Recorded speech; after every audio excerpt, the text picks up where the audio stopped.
think we have a complete disregard for our environment.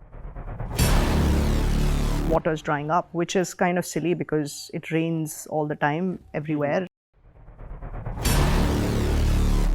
35 to 38% of the greenhouse gases are produced by just 5 materials. सरकार हमेशा बहुत अच्छी schemes लाता है but वो लोगों तक नहीं पहुंचती है. There's so much research around solutions, so where is that gap?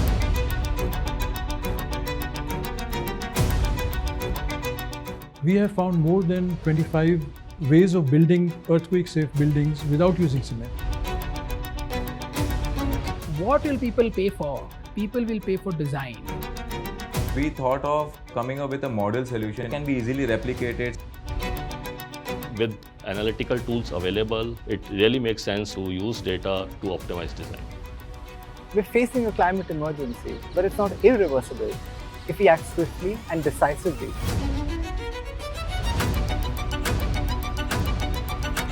I wanted to build an Uber for waste. Every bit of waste is a resource.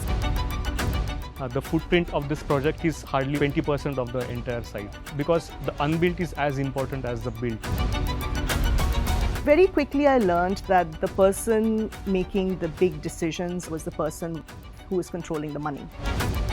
I think adaptive comfort has to come back into picture. You have to talk to the people. If you want the project to reach somewhere, you have to involve them in the process. अगर कोई बहन empower हुई तो वो benefit पूरे entire family को मिलेगा. Tiling industry is massive. Even if you change 10% of it, there's a huge carbon emission saving that we would do. Now, this is suddenly sustainability that is offered not at a premium. Disruption can bring the world to its knees, but it can also breed innovation.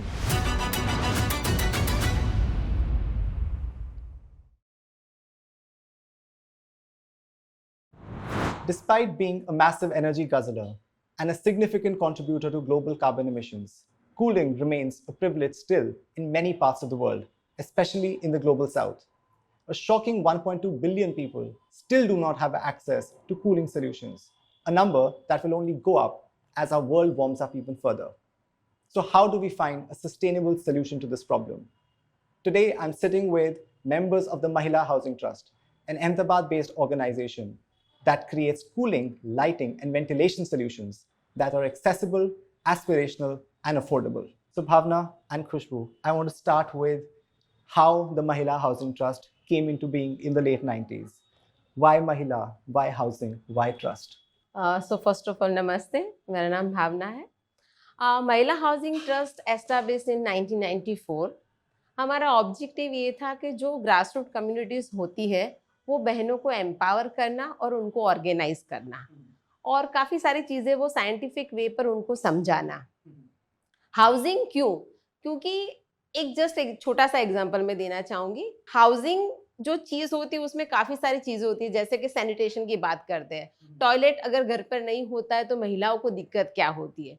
हम ये नहीं बोलते कि भाइयों को दिक्कत नहीं होती है, भाइयों को भी दिक्कत होती है, उनके इश्यूज कुछ अलग होते हैं, बट महिलाओं के इश्यूज काफ़ी अलग होते हैं, जैसे कि उनके सेफ्टी के इश्यूज होते हैं. तो काफ़ी सारे लोग ये बोलते हैं कि Mahila housing trust women centric organization है, वो एंटी मेल ऑर्गेनाइजेशन है, बट हम बोलते हैं एंटी मेल ऑर्गेनाइजेशन नहीं है. हमारा फोकस ये है कि अगर कोई बहन एम्पावर हुई, उसको कोई बेनिफिट मिला तो वो बेनिफिट पूरे एंटायर फैमिली को मिलेगा. हाउसिंग एक ऐसी चीज़, क्योंकि काफ़ी सारी बहनें हैं, उनके लिए उनका जो वर्क प्लेस होता है वो उनके लिए एक इनकम का सोर्स होता है. जस्ट कि वो लोग होम बेस्ड वर्कर्स होते हैं, घर पर बैठकर कुछ ना कुछ वो लोग काम करते हैं, क्योंकि काफ़ी सारी महिलाएं होती है वो घर के बाहर जाके काम करना इतना प्रीफर नहीं करती है. इवन इनफैक्ट हमारे देश में ऐसा है, काफ़ी सारे पुरुष होते हैं जो महिला को बाहर जाने भी नहीं देते. वो बोलते हैं कि नहीं, आप घर पर रहकर काम करो. तो बहनों के पास और कोई ऑप्शन नहीं होता है. तो my home is my work place, ये हम एमएसटी मानता है और उसकी वजह से एमएसटी ने शुरू किया कि एटलीस्ट बहन को प्रॉपर बिल्ट एनवायरनमेंट को ध्यान में रखते हुए घर देना चाहिए, ताकि बहन पूरा घंटा जब काम करती है तो वो सही से काम कर पाए और सब उसके फैमिली के मेंबर्स की हेल्थ भी काफ़ी सारी अच्छी रहे. और आपने जब काम स्टार्ट किया तो हाउसिंग में बहुत सारी टाइप की दिक्कत आ सकती है.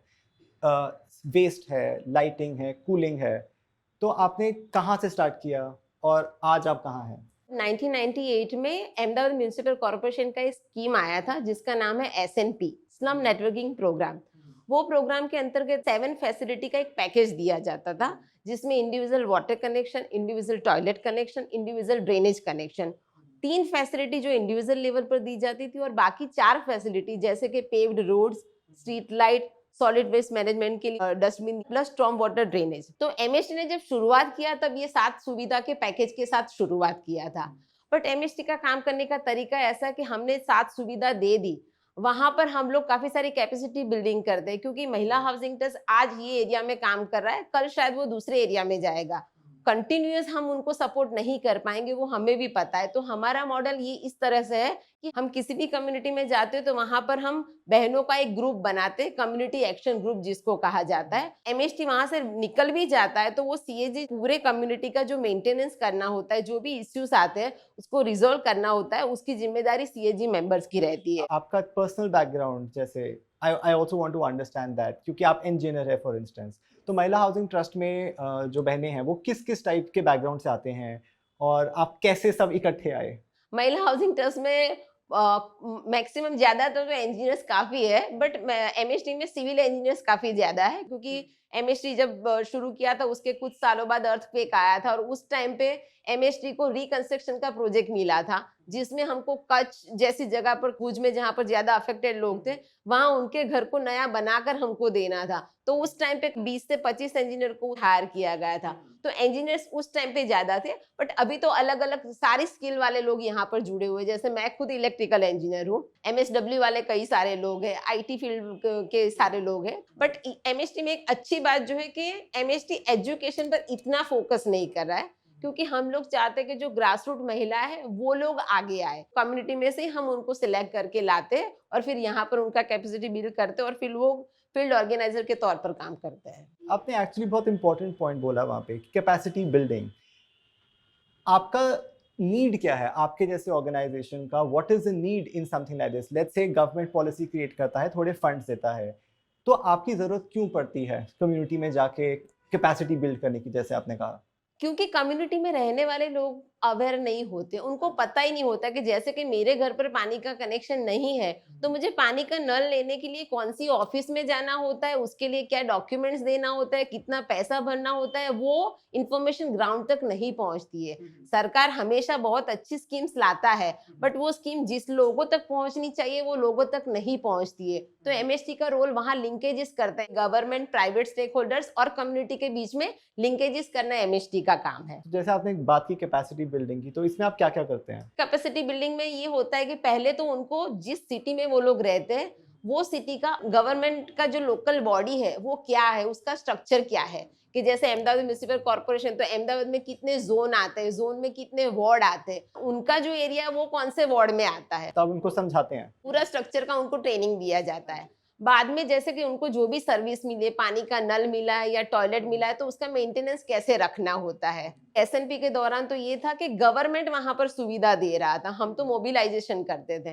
तो गवर्नमेंट के जो कॉन्ट्रैक्टर होते वो जिस मटेरियल को यूज करते वो मटेरियल सही क्वालिटी का है कि नहीं, तो मटेरियल का क्वालिटी चेकिंग कैसे करना होता है, कितनी ऊंचाई से ब्रिक को आप डालते हो तो वो टूट जाता है कि नहीं टूटता है, वो चीजें हम बहनों को सिखाते हैं। तो बहनों की कैपेसिटी बिल्डिंग इस तरह से होती है। इवन गवर्नमेंट में जाकर उनको कोई एप्लीकेशन देना है तो एप्लीकेशन में किस तरीके से एप्लीकेशन लिखना चाहिए, फिर वो एप्लीकेशन में सिर्फ बहन अकेले की साइन नहीं, उसके जो CAG मेंबर्स है या और CBO मेंबर्स कम्युनिटी के, उनकी सिग्नेचर अटैच करनी चाहिए।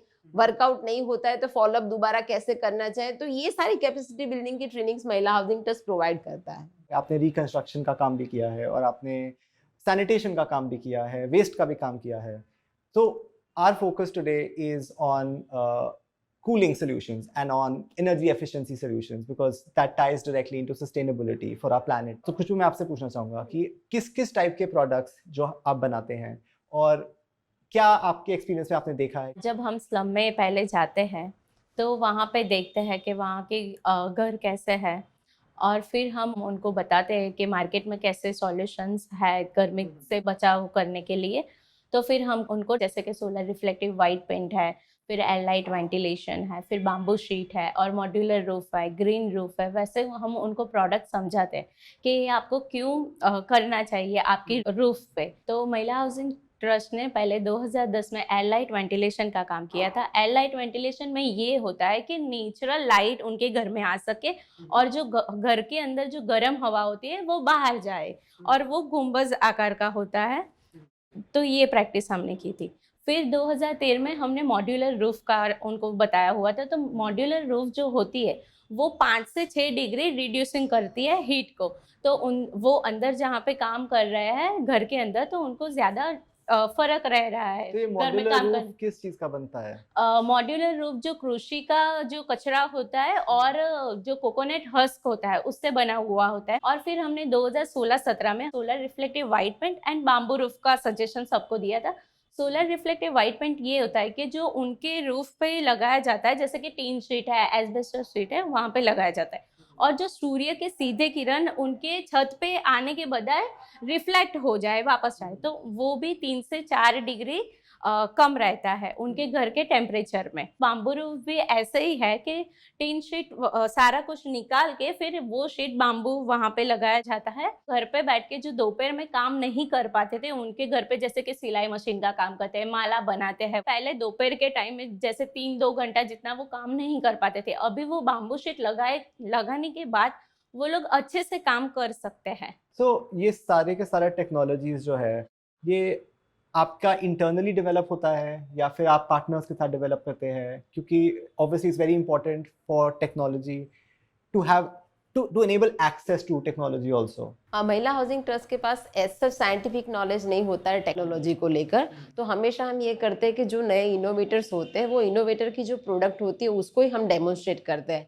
बट हम ये करते हैं कि बहनों को साइंटिफिक नॉलेज इस तरीके से देते हैं कि जैसे कि टेक्नोलॉजी, जस्ट एग्जाम्पल के मॉड रूफ है अगर, या सोलर रिफ्लेक्टिव पेंट है, किसी भी कूल रूफ टेक्नोलॉजी लगाते हैं तो हम बहनों के घर में एक डेटा लॉगर रखते हैं, टेम्परेचर लॉगर रखते हैं। बहनों को हम सिखाते हैं, उनके घर की एक दीवार पर हम लगा देते हैं जिसमें हम दिन के 5 टाइम मेंशन करते हैं, सुबह 10 बजे, 12 बजे, 2 बजे, 4 बजे, 6 बजे। बहन को वहाँ पर देखना है कि क्या टेम्परेचर दिखा रहा है, बस बहन को वहाँ पर लिखना होता है। तो बहनें खुद वो टेक्नोलॉजी को वैलिडेट करती है कि भाई इनोवेटर तो ऑफ कोर्स अपनी प्रोडक्ट को हमेशा क्लेम करेगा कि मेरी प्रोडक्ट से ये होगा वो होगा, बट हम हमेशा इंसिस्ट करते हैं कि टेक्नोलॉजी को बहनें खुद वैलिडेट करे और अपना फीडबैक दे कि सच में ये टेक्नोलॉजी, वो बंदा बोल रहा था कि 10 डिग्री का फर्क पड़ेगा, बट ग्राउंड पे चेक करते तो बहनें बताती कि नहीं, ये टेक्नोलॉजी तो 5 डिग्री जितना ही फर्क मेरे घर में पड़ा है। तो एमएसटी का काम आता है कि उनको टेक्नोलॉजिकल थोड़ा नॉलेज देना और बहनें खुद वो टेक्नोलॉजी को वैलिडेट करें। I think the other important area of focus for us today is you can have the most sustainable solutions, but how do you ensure that they are mainstream, that they can be used and they can be adopted at mass scale? And a very critical point there is economics, right? आप किस price point पे अपना technology बेच सकते हैं? क्या वो afford कर सकते हैं, नहीं कर सकते? तो what are some economic tools या vehicles जो आप use करते हैं जिससे आप इसको थोड़ा सस्ता करवा सकते हैं महिलाओं के लिए? जैसे कि बाम्बू शीट है, वो पर स्क्वायर फीट जो शीट होती है वो 250 रुपये पे मिलती है। फिर जो सोलर रिफ्लेक्टिव व्हाइट पेंट है वो पर स्क्वायर फीट हम 25 बोल रहे हैं।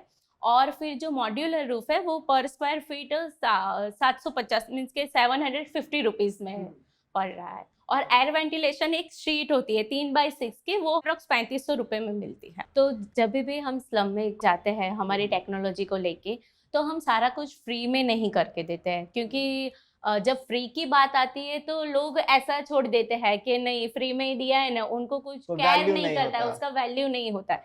तो हम फिर ऐसा करते हैं कि 80% हम हमारा कॉस्ट लगाते हैं और 20% बेनिफिशियरी से कॉन्ट्रीब्यूशन के नाम पे लेते हैं कि अगर हम उनके पास से 20% लेते हैं तो उनको वैल्यू लगेगा कि नहीं मेरे घर पे ये पेंट किया है या तो बाम्बू शीट लगा है, तो वो वहाँ पे केयर करेंगे थोड़ी।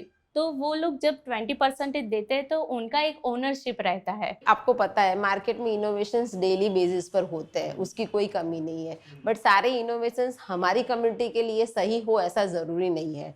तो हम हमेशा टेक्नोलॉजी में 4 पैरामीटर देखते हैं कि वो टेक्नोलॉजी एक तो अफोर्डेबल होना चाहिए, इजीली एक्सेसिबल होना चाहिए, यूज़र फ्रेंडली होना चाहिए, एंड एस्पिरेशनल होना चाहिए। इनफैक्ट महिला हाउसिंग ट्रस्ट को ये लगा था कि मॉड रूफ टेक्नोलॉजी शायद हमारी ग्रास रूट कम्युनिटी उसको अडॉप्ट इजीली नहीं करेंगे क्योंकि वो थोड़ा एक्सपेंसिव था, बट हमने देखा है कि हम उसमें गलत साबित हुए। इनफैक्ट मॉड रूफ बहुत पॉपुलर हुआ और बहुत सारी बहनों ने अपने घर पे लोन लेके इसको खरीदा है। फिर हमने देखा क्योंकि वो एस्पिरेशनल की बात है, काफ़ी सारी बहनों ने जो लिया है वो बहनें बोलती हैं कि अब उनको ऐसा लगता है कि मॉड रूफ लगाने के बाद उनका एक सोशल स्टेटस बढ़ा है।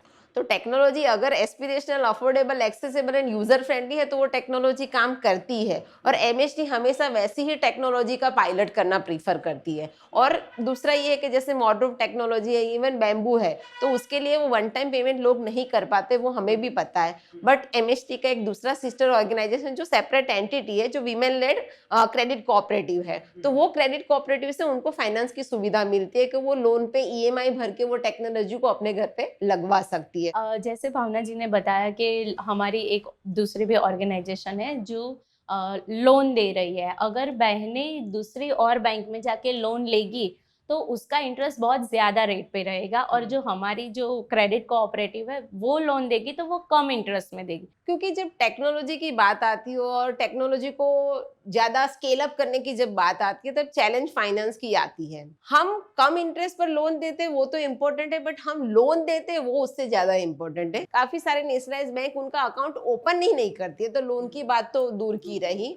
और दूसरी बात है कि नेशनल जो बैंक्स होती है वो लोन देती है, बट ऐसी टेक्नोलॉजी के लिए अभी तक कोई लोन निकला नहीं है एक्सेप्ट सोलर रूफटॉप। उसके अलावा जैसे मॉड रूफ है या बैम्बू रूफ है, उसके लिए कोई नेशनलाइज बैंक रिस्पॉन्सिबिलिटी नहीं लेती है, वो टेक्नोलॉजी के लिए कभी लोन नहीं देता है, जबकि हमारी क्रेडिट कोऑपरेटिव उसके लिए लोन देता है।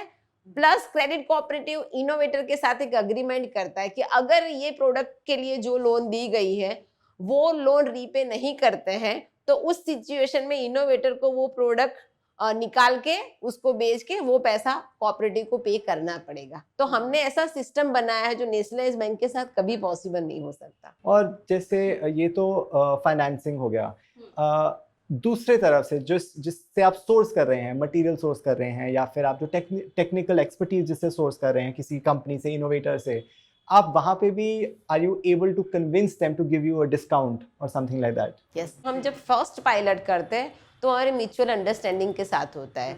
आपके लिए भी आपका टेक्नोलॉजी आप पायलट करना चाहते हो, हम इसका वैलिडेशन करना चाहते हैं, तो फर्स्ट पायलट होता है हम 50-50% कॉस्ट की अमाउंट पर करते हैं कि 50% इनोवेटर बेयर करता है, 50% ऑर्गेनाइजेशन करता है। जब उसका रिजल्ट बहुत अच्छा होता है, कम्युनिटी जब उसकी डिमांड करना शुरू करता है, तब एमएचडी इनोवेटर के साथ रह के नेगोशिएशन करता है कि ये हमारी ग्रास रूट कम्युनिटी की अभी डिमांड आ रही है, तो आप मार्केट में जो आपका रेट चलता है उससे आपको कम रेट में हमें देना पड़ेगा। हमारे पास अभी जितने भी कनेक्टेड है इनोवेटर्स, वो लोग अब काफ़ी सारा डिस्काउंट करके हमें देते हैं। और आपका ऑन ग्राउंड जब आप ये सोल्यूशन लेके जाते हैं, डेमोन्स्ट्रेट करते हैं कम्युनिटीज़ के साथ, उस पे आपका एक्सपीरियंस कैसा रहा है? जैसे किस टाइप का आपको एक्सेप्टेंस रेट वहाँ से मिलता है, और क्या कोई चैलेंज आपको फेस करने को मिलता है? चैलेंज तो होती है। चैलेंज इसलिए होती है क्योंकि मान लो कि 250 हाउस होल्ड का एक स्लम सेटलमेंट्स है, उसमें मुश्किल से आप 5 घर में कोई पायलट करते हो कोई टेक्नोलॉजी का, तो सवाल खड़ा ये होता है कि 5 घर में क्यों और किस बेसिस पे इनका सिलेक्शन आपने किया है, वो बहुत क्रिटिकल होता है। बट एमएचडी कभी भी ऐसे रैंडमली सिलेक्शन भी नहीं करता है। कूल रूफ टेक्नोलॉजी के पायलट के लिए हमने क्राइटेरिया बनाए हुए हैं, जैसे कि एक के जिनका इलेक्ट्रिसिटी बिल बहुत ज़्यादा आता हो, दूसरा कि उनके घर का साइज बहुत छोटा हो बट ज़्यादा सदस्य उनके घर में रहते हो, तीसरा कि उनके घर में कोई वेंटिलेशन ही ना हो, चौथा है कि वो शैडो फ्री एरिया होना चाहिए। तो 4-5 चीज़ें हैं, वो चीज़ें हम देखते हैं, उसके बेसिस पर हम सिलेक्शन करते हैं। इम्पोर्टेंट ये है कि जब ये सिलेक्शन का प्रोसेस होता है उसमें सीएजी को इन्वॉल्व रखना बहुत ज़रूरी है, क्योंकि फाइनली सीएजी आंसरेबल है। लोग उनको पूछेंगे क्योंकि वो वहाँ पर रहते हैं, तो उनको आंसर देना होता है। तो सीएजी को पहले लूप में रखते हैं कि ये प्रोसेस से हम पूरे एरिया का असेसमेंट करेंगे और उसमें से ये क्राइटेरिया के हिसाब से जो हाउस होल्ड्स होंगे उनके घर में ही हम ये टेक्नोलॉजी का पायलट करेंगे। तो कम्युनिटी में चैलेंज आती है बट हम इस तरीके से उसको रिजॉल्व भी कर देते हैं। और दूसरा जो चैलेंज मुझे लगता है एनर्जी सेक्टर की मैं बात करूँ, क्योंकि मैं खुद इलेक्ट्रिकल इंजीनियर और मेरी जर्नी एमएचडी में इलेक्ट्रिफिकेशन से शुरू हुआ था। क्योंकि हम जितना भी ऑडिट करते हैं और लोगों को जितनी भी इंफॉर्मेशन हम देते हैं एफिशिएंट प्रोडक्ट के लिए, बट लोगों को क्वेश्चन ये होता है कि आपने मुझे बता दिया कि मुझे ये 90 वोट का पंखा यूज नहीं करना चाहिए, मुझे 50 वोट का पंखा यूज करना चाहिए जिससे मेरी बचत होगी, बट मेरा 90 वोट का अभी है, उसका मैं क्या करूं? Because there is no buyback system. तो अगर बायबैक सिस्टम है तो लोग उस चीज के साथ जाएंगे। तो ये सबसे बड़ा चैलेंज एनर्जी सेक्टर का है। आपके पास और भी जैसे प्रोडक्ट है, जैसे ये तो कूलिंग हो गया, लेकिन आप और भी जैसे स्टोव टॉप्स लगाते हैं आप, और गैस का है कनेक्शन, लाइटिंग और बिजली का जो कनेक्शन होता है वो भी करते हैं, तो आप उसके बारे में थोड़ा बात कीजिए।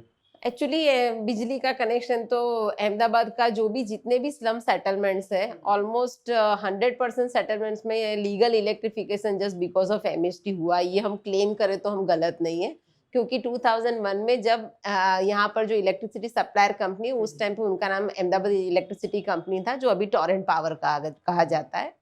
तो स्लम में मीटर कनेक्शन की एक हमारे पास डिमांड आई थी। एमएसटी ने उनके साथ मीटिंग किया कि आपको जो बेसिक एमिनिटीज जो चाहिए वो आपको मिल गए, बट अभी आपकी और कोई एक्सपेक्टेशन है जिसके लिए हम आपको सपोर्ट करें। तब 80% लोगों का डिमांड ये था कि उनको लीगल ग्रिड कनेक्शन चाहिए। तो हम लोग भी सरप्राइज हो गए थे, क्योंकि सबके घर पे इलेक्ट्रिसिटी तो चल रही थी, तो उनको लीगल क्यों चाहिए, वो हमारे लिए भी एक क्वेश्चन था। बट जब हम थोड़ा डिटेल में हमने डिस्कशन किया तब हमें पता चला, क्योंकि जो इलीगल सप्लाई उनको होता है, मिलता है, वो काफी चीप होता है। तो उनको 150 से 200 रुपया भरना है, बट 24 आवर्स अनलिमिटेड इलेक्ट्रिसिटी वो लोग यूज करते थे। बट उसमें ये होता था कि कई बार किसी के घर पे जब कोई फंक्शन हो तभी वो देने वाला काट देगा, तो इनको जाके काफी रिक्वेस्ट करनी पड़ती थी, तो वो उनको बुरा लगता था। कई बार इलेक्ट्रिसिटी कंपनी का विजिलेंस डिपार्टमेंट आकर केबल निकाल देता था, तब उनको 3-4 दिन के लिए दिक्कत हो जाती थी, फिर दोबारा कनेक्शन के लिए पैसा डालना पड़ता था। ये दिक्कतों तो थी, बट इंपॉर्टेंट चीज ये निकल गई कि उनको ये लगा कि हमारे घर का, हमारे नाम का अगर इलेक्ट्रिसिटी बिल हमारा आ जाएगा तो हमारे पास एक लीगल डॉक्यूमेंट हो जाएगा। पर जब इलीगल यूज करते थे तो उनकी प्रैक्टिस ये थी कि वो लोग बाहर बैठे बैठे गप्पे लगा रहे हैं, घर में टीवी पंखा चलता हो। बट जब खुद के मीटर आ गए उसके बाद भी उनकी प्रैक्टिस तो वही रही थी। और जब उनका इलेक्ट्रिसिटी बिल 1500-2000 आया तो वो सारे लोग ऑफिस आ गए और बोले कि हमको नहीं चाहिए, हमारा पुराना वाला सही था। तो हमने जाके असेस करने की कोशिश की कि एक्चुअली क्या इश्यू है। तो हमने देखा कि उस टाइम पे 10 रुपए में वो बल्ब मिलता था, उनको लगता है कि 10 रुपए में 100 वोट का मिलता है, तो वो लोग लगा देते हैं। दूसरा कि वो लोग कुकिंग घर के अंदर करते हैं, तो कुकिंग करने की वजह से, धुएं की वजह से उनकी दीवार बहुत डार्क हो जाती है। तो वो रीजन है कि दीवार डार्क होती है तो उनको कम वोट का बल्ब लगाएंगे तो उनको लाइट उजाला कम मिलेगा, तो जिसकी वजह से वो लोग 100 vote, 60 vote, even toilet bathroom में भी वो 10 रुपये वाला लगाते थे। और तीसरा ये था कि उनकी प्रैक्टिस वही रही थी, वो लोग बाहर हमसे बात कर रहे बट अंदर तो चलता हो। तो उस टाइम पे हमको लगा कि हमको एनर्जी एफिशिएंसी पर काम करने की बहुत जरूरत है।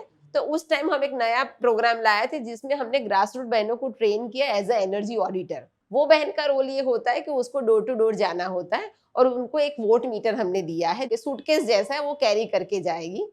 हर एक घर पर जाकर उसका पूरा लेआउट डिजाइनिंग करेंगे कि कहाँ कहाँ पर कितने वोट के अभी अप्लायंसेस वो यूज कर रहे हैं। और ऑडिटर के तौर पर उसको ट्रेनिंग मिला है तो उसे पता है कि यहाँ क्या क्या चेंजेस करने की जरूरत है, तो वो सजेशन देके एक दूसरा प्लान बनाकर देगी और फिर उनको डिफरेंस दिखाएगी कि अभी आप जो भी यूज करते हो वो यूज करने की वजह से आपके महीने का 750 रुपया बिल आ रहा है। बट अगर ये 100 वोट 60 वोट को रिप्लेस करके आप 15 वोट या 10 वोट का एलईडी यूज करोगे और अगर घर में आप वेंटिलेशन लगा देते हो तो आपका 750 के बदले शायद 350 आपका इलेक्ट्रिसिटी बिल आएगा। तो बहनों को एक आइडिया मिलता था कि हाँ, ये माइनर चेंजेस करने से मेरा महीने का इतना लाइट बिल बच सकता है। तो बहनें वो चीजें लेना प्रीफर वो लोग शुरू किया था। और इनफैक्ट इस चीज के भी हमने डेमोन्स्ट्रेशन किए थे। हमने उस टाइम पे 15 घरों का पूरा जो भी उनका चल रहा था सारी चीजें हमने निकाल के रख दी थी और सारी जगह पर हमने एफिशिएंट चीजें लगा दी थी। और उनका बिलिंग साइकिल के हिसाब से हमने 2 इलेक्ट्रिसिटी बिल को टैली किया था। और कंपेयर करने के बाद बेनिफिशियरी खुद ने बोला कि ये करने की वजह से मेरा महीने का बिल इतना कम हो गया है। तो उनके समझ में आया इंपॉर्टेंस कि एफिशिएंट चीजें यूज करने से उनको ही बेनिफिट होगा। वो इनिशियल कॉस्ट उनको डालना पड़ेगा बट उनको हम गिन के दिखाते थे कि अभी आप 100 रुपीज का एक एलईडी भी ले रहे हो तो महीने के एंड में 100 रुपीज एलईडी की वजह से आपका कितने रुपया बचेगा। मान लो कि 15 या 20 रुपया सेविंग्स होगा, कंटिन्यूअस 1 साल में तो आपका रीपे हो जाएगा आपने जो भी इन्वेस्ट किया है वो। आई थिंक ये बहुत इंटरेस्टिंग चीज़ है कि आप अगर इंजीनियरिंग व्यू पॉइंट से देखें, आप अगर हेल्थ व्यू पॉइंट से या वेल बीइंग व्यू पॉइंट से देखें कि अगर आपका हैबिटेट कंडीशंस खराब है, आप उसको ठीक करना चाहते हैं, but there are 50 ways to do it, right?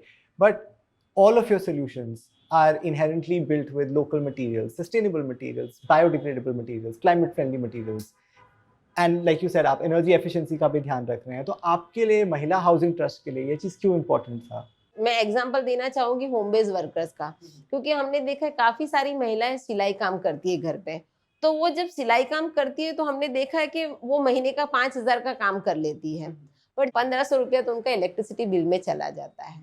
तो वहां पर ये जरूरत है कि उनकी जो भी मोटर वो यूज करते हैं उसको रिन्यूएबल में हम कन्वर्ट करते हैं, हम उनको सोलराइज करके देते हैं कि अगर पैनल छत पे लगा देंगे, धूप तो इतनी आती है, तो वो सोलर से ही उनका मशीन चलता है, तो एटलीस्ट उनके फैमिली के लिए वो 1,500 को यूज कर पाएंगे। तो इलेक्ट्रिसिटी पर काम करने की इसीलिए जरूरत है ताकि वो एटलीस्ट अपने बच्चों के एजुकेशन के लिए वो पैसों को वो यूज कर पाए, या तो उनके सेविंग्स में वो पैसा डाल पाए।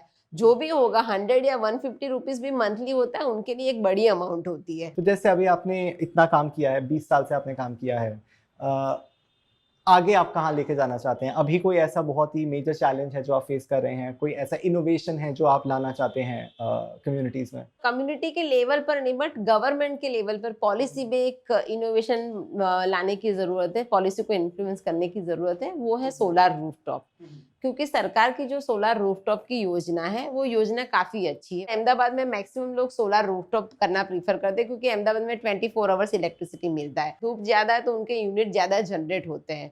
तो बट हम, क्योंकि हमारा एक्सपीरियंस ये बोल रहा है कि सोलर रूफटॉप की स्कीम मेन स्ट्रीम के लिए बनी है, ग्रास रूट कम्युनिटी को ध्यान में रखते हुए नहीं बनी है। अहमदाबाद के सेटलमेंट्स में रहने वाले सभी लोगों का जो सैंक्शन लोड है वो 0.5 है, जबकि सरकार बोलती है कि नहीं 2 किलोवाट होना जरूरी है। अभी ये होता है कि उनको एक्स्ट्रा पे करना पड़ता है, और 2 किलोवाट वो करवाएगी तो उनको उसका 50% ही सोलराइज वो कर पाएंगी, 100% भी नहीं कर पाएगी। तो उनको अपना सैंक्शन लोड 4 किलोवाट करना पड़ेगा, तब जाके उनको 2 किलोवाट का सोलराइजेशन होगा। तो ग्रास रूट कम्युनिटी को ध्यान में रखते हुए ये स्कीम नहीं बनी है। और दूसरा, कम्युनिटी लेवल पर चैलेंज ये आता है कि सोलर रूफटॉप का जो इंस्टॉलेशन होता है तो उसकी पैनल वगैरह जो लगती है वो थोड़ा लोड होता है, महंगा तो होता है बट वो थोड़ा भारी वेट होता है। तो स्लम की जो छत होती है वो इतना भार को बेयर कर पाए नहीं होती है। तो वो लोग करना भी चाहे वो अपने घर पे सोलर, फिर भी वो लोग नहीं करवा पाते। तो वो एक बड़ी चैलेंज है। आपने अभी जैसे बात किया एनर्जी ऑडिटर्स का, I think that's a very interesting model also, क्योंकि आप एक तरफ इकोनॉमिक सस्टेनेबिलिटी क्रिएट करना चाहते हैं by giving options, by telling people कि अच्छा इस तरीके से आपका बेटर हो सकता है हैबिटेट, बट ये चीज़ करने से आप किसी को लाइवलीहुड भी दे रहे हैं, और ये जो है ऑडिटर ये जाके और नॉलेज स्प्रेड भी कर रहा है। 2 चीजें उसमें होती है। एनर्जी ऑडिटर को जो ट्रेनिंग मिली है तो वो घर घर जाकर जब ऑडिट करती है तो वो नॉलेज ट्रांसफर करती है। लोगों को पता नहीं होता है एफिशिएंट प्रोडक्ट्स के बारे में, तो उनको तो नॉलेज मिलता है। प्लस हमारी जो एनर्जी ऑडिटर है वो ऑडिटर कम एंटरप्रेन्योर है, क्योंकि काफी सारी चीजें जैसे एलईडी बल्ब है या एफिशिएंट बर्नर है वो चीजें वो अपने साथ में ही लेकर जाती है, क्योंकि जब ऑडिट करती है और कोई डिमांड करता है कि मुझे ये चाहिए तो वो उनके पास होता है, वो स्टॉक में से वो उनको दे के वो कैश ले लेती है। बट ऑडिटर ये भी करता है, क्योंकि जो नॉलेज ट्रांसफर की बात आती है, जैसे मैंने पहले बताया कोई बाईबैक वाला सिस्टम नहीं है, तो कई बार ये होता है कि ऑडिटर जो कॉपी होता है ऑडिट का वो एक कॉपी बहन को दे देती है और उनको ये इंस्ट्रक्शन देती है कि ठीक है अभी हम इसका कुछ नहीं कर सकते, बट जब आपका ये पंखा डिफंग हो जाएगा कंप्लीटली, तब जब मार्केट में आप लेने के लिए जाते हो, इसमें जितने वोट का मैंने मेंशन किया है उतने ही वोट का आप पंखा नया खरीद के लाना। तो ऑडिटर का लाइवलीहुड तो ऑफकोर्स उसको तो इनकम एक्स्ट्रा मिलता ही है, बट लोगों को भी ये इंपॉर्टेंट जानकारी वो स्प्रेड करती है। अभी आप करंटली कितने सिटीज में ऑपरेट कर रहे हैं, या फिर कितने सिटीज में आप प्रोजेक्ट्स कंप्लीट कर चुके हैं? करंटली हम लोग 9 स्टेट्स में काम कर रहे हैं, बट हमारे क्रेडिट कोऑपरेटिव की एक लिमिटेशन है, वो सिर्फ गुजरात बेस्ड अभी है फिलहाल। तो हम गुजरात में अहमदाबाद, बड़ौदा, सूरत एंड व्यारा, जो व्यारा है वो एक तापी ट्राइबल डिस्ट्रिक्ट है, वहां पर ये 4 सिटीज में हम लोग लोन की सुविधा के साथ टेक्नोलॉजी को प्रमोट करते हैं। और आप कैसे, like how do you envision, अगर आपको और स्टेट्स में ऐसा कुछ सिस्टम सेटअप करना है हम सोच रहे हैं कि अगर, क्योंकि हम डोनर बेस्ड ऑर्गेनाइजेशन है, तो हम चाह रहे हैं कि कुछ ऐसे डोनर हमें मिले कि जो रिवॉल्विंग फंड की फैसिलिटी हमें दे। अगर रिवॉल्विंग फंड हमारे पास आता है तो हम दूसरे सिटीज में जहां पर भी हम काम करते हैं वहां पर हम ऐसी टेक्नोलॉजी को ज्यादा फाइनेंस देकर प्रमोट कर सकते हैं। और आप कैसा देखते हैं, आपको गवर्नमेंट की तरफ से सपोर्ट मिलता है जब आप इस तरीके का कुछ नया उनको सजेस्ट करते हैं पॉलिसी? हाँ, पॉलिसी में इनफैक्ट अहमदाबाद और जोधपुर में तो हमें बहुत सपोर्ट मिला है, क्योंकि अहमदाबाद ऐसा सिटी है जिसने सबसे पहले हीट एक्शन प्लान बनाया हुआ है और जिसको अवार्ड भी मिला, यूएसआईडी ने उसको अवार्ड भी दिया था बेस्ट प्रैक्टिस के तौर पर। तो अहमदाबाद का हीट एक्शन प्लान बना था तब। इनफैक्ट कॉरपोरेशन के जो हीट एक्शन प्लान बनाने वाले जो डॉक्टर है वो खुद एमएसटी में आए थे और उन्होंने हमसे ये एडवाइस ली थी कि भाई आप बरसों से ये कूल रूफ टेक्नोलॉजी पर काम कर रहे हो, तो कौन सा ऐसा टेक्नोलॉजी है जिसको हम हीट एक्शन प्लान में रख पाए। और उस टाइम पे 2017 में फिर सोलर रिफ्लेक्टिव वाइट पेंट को एज अ सॉल्यूशन के तौर पर हीट एक्शन प्लान में रखा गया था। तो और इंटीग्रेट हो गया। Yes yes. एंड अहमदाबाद ऐसा सिटी है जिसका कूल रूफ पॉलिसी भी महिला housing trust, Ahmedabad municipal corporation, IIPAG और NRDC ने साथ में बनाकर पूरे सिटी का बनाया हुआ है। इसका रेप्लिकेशन जोधपुर में हम अच्छी तरीके से कर पाए हैं, क्योंकि अहमदाबाद में हीट एक्शन प्लान बना था, हमारे सजेशन को इनकॉर्पोरेट किया गया। यही एक्सपीरियंस हमने जोधपुर नगर निगम के साथ किया और जोधपुर नगर निगम ने हमको इनवाइट किया कि हम हमारे सिटी का आप हमें हीट एक्शन प्लान बना कर दो, जो रिसेंटली हमने last year heat action plan launch किया है। और उसके अंदर हमने कुछ जो ट्रैफिक पुलिस के जो बूथ होते हैं उसको हमने सोलर रिफ्लेक्टिव पेंट करके दिया है। वहां पर हम स्पेशली कूलिंग स्टेशन बनाने जा रहे हैं, क्योंकि राजस्थान में बहुत ज्यादा गर्मी होती है और जो बस का इंतजार करने वाले लोग होते हैं उनको बहुत धूप में खड़ा होना पड़ता है। तो आप एक कूलिंग सेंटर बनाकर हमको दो ताकि वो लोग अंदर बैठ के वेट करें और जब उनको बाहर दिखे कि उनकी बस आ रही है तब वो बाहर आकर अपनी बस को कैच कर सकते हैं। तो ये सारे पायलट्स जोधपुर में हमने किए और इसका पूरे सिटी के अंदर इम्प्लीमेंटेशन करने की रिस्पॉन्सिबिलिटी नगर निगम खुद ले रहा है। तो अहमदाबाद का हीट एक्शन प्लान का जो एक्सपीरियंस रहा था उसको हम रेप्लिकेट अच्छी तरीके से जोधपुर में भी कर पाए हैं और हमारा ये प्लान है कि हम दूसरे सिटीज में भी इसको हम आगे ले जाएं। That is the hope, obviously. Yes. So thank you so much for sitting down with us today. Thank you so much. The sheer scale of the challenges facing our world today is so huge that the most technically sound, planet-friendly and effective solutions are worth nothing if they cannot be manufactured and made available at large, if upfront costs become a barrier to mass adoption. And this is where the work of Mahila Housing Trust assumes immense significance and sets a new paradigm.